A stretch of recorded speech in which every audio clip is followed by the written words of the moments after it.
मसीह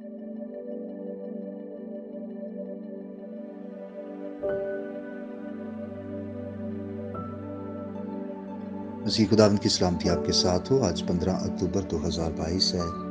मत्ती की इंजील के 13वें बाब में हमारे खुदावंद यीशु मसीह ने तमासील पेश की। इससे पहले खुदावंद ने यह वाज़ेह कर दिया कि रूहानी बंधन ज़मीनी रिश्तों पर सबकत रखेंगे। यहूदी घर में पैदा होने की इतनी अहमियत नहीं, बल्कि अब खुदा बाप की फर्माबरदारी की अहमियत है। बादशाह को रद्द करके फरीसियों और फकीयों ने उसकी बादशाही को भी रद्द कर दिया। खुदावंद यीशु मसीह ने, जो बादशाहों का बादशाह है, तमासील के एक सिलसिले की मदद से बादशाही की नई सूरत का खाका पेश किया और खुदा ने बताया कि मेरे रद्द किए जाने और बिलाखिर बादशाहों के बादशाह और खुदावंदों के खुदावंद के तौर पर ज़ाहिर होने के वक्त के दरमियानी अरसे के दौरान ये बादशाही कैसी शक्ल सूरत इख्तियार करेगी। अब ये 7 तमासील हैं, जिसमें से 6 तमासील इन अल्फाज से शुरू होती हैं कि आसमान की बादशाही की मानद है, यानी मुख्तलिफ आगे जाकर हम देखेंगे।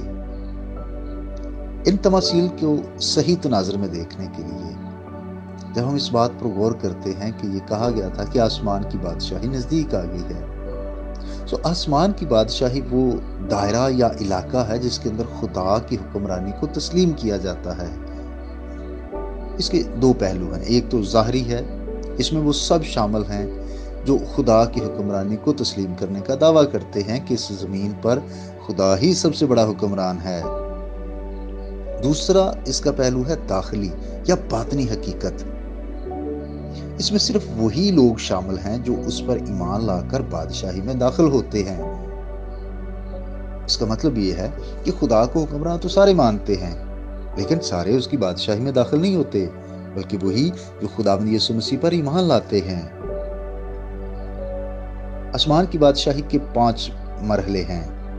नंबर 1, पुराने अहदनामे का मरहला जिसमें बादशाही की पेशनगोई की गई। नंबर 2, वो मरहला जिसमें ये बादशाही नजदीक आ गई, यानी बादशाह की जात खुदावंद यीशु मसीह जमीन पर मौजूद थे।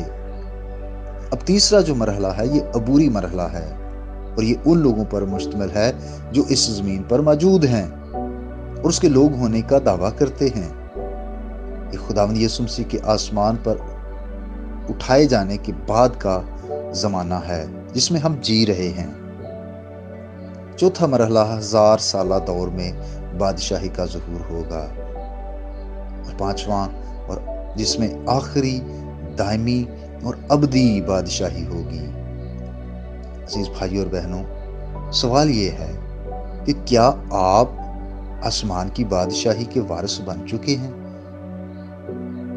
खुदा की हुक्मरानी को तो सब ही तस्लीम करते हैं, लेकिन क्या आप उस पर ईमान लाए हैं?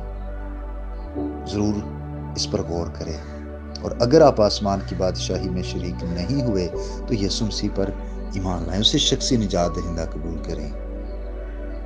खुदा आपके साथ हो। आइए हम दुआ करें। ऐ बाप, हम तेरे बेटे यीशु मसीह के नाम से तेरा शुक्र अदा करते हैं। तू जो अजीम और वफादार खुदा है, तू जो तकद्दस के बायस नहायत जलाली खुदा है, आज की नई सुबह के लिए तेरा शुक्र हो। मेरी दुआ है खुदा जो अभी तक बादशाही से बाहर हैं, यीशु के नाम में ऐ खुदा वो भी आसमान की बादशाही के वारिस बने। प्यारे बाप, मैं बीमारों के लिए तंदुरुस्ती की दुआ मांगता हूँ। जो दुखी और परेशान हैं खुदा उनकी मदद फरमा। खुदा बाप, मेरी दुआ है जिन जिन ख़ानदानों में शादियाँ हैं, यीशु के नाम से तेरा आसमान उनके लिए खुले। जो नए ख़ानदान बने खुदा, उन नए जोड़ों पर तेरी बरकत मांगता हूँ। मौसमी असरात और मौसमी बीमारियों से और डेंगू फीवर से खुदा अपने लोगों को शिफा बख्शना, बड़ी बरकत दे मसीह के नाम से, आमीन। मेरा नाम पास्टर बिशारत है और ये पैगाम आपको इवेंजेलिकल चर्च अटक की तरफ से भेजा गया। तक हमारा चैनल सब्सक्राइब नहीं किया तो अभी सब्सक्राइब करें और बेल आइकॉन को क्लिक करके हमारी लेटेस्ट वीडियोस के बारे में अपडेट जानें।